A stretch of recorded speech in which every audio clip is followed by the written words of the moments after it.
नमस्कार दोस्तों, आप सभी का स्वागत है आपके अपने चैनल भोजपुरी स्मार्ट में। तो दोस्तों आपको बता दूं कि आज की खबर है भोजपुरी सिनेमा से जुड़ी दबंग super trending star Khesari Lal Yadav ji के बारे में।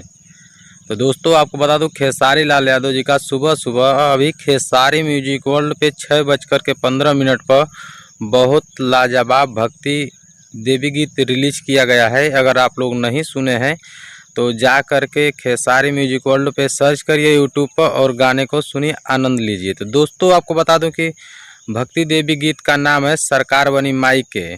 तो आपको बता दूं कि इस गाने को लिखे हैं कुंदनप्रीत जी और यादव राज जी और म्यूजिक दिए हैं रोशन सिंह। तो बहुत मस्त लाजवाब देवी भक्ति गीत है।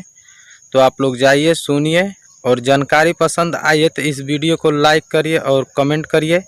और चैनल पे पहली बार हैं तो चैनल को सब्सक्राइब करके साथ में बेल नोटिफिकेशन को ऑन कर लीजिए कि भोजपुरी की छोटी बड़ी खबरों से अपडेट रहने के लिए।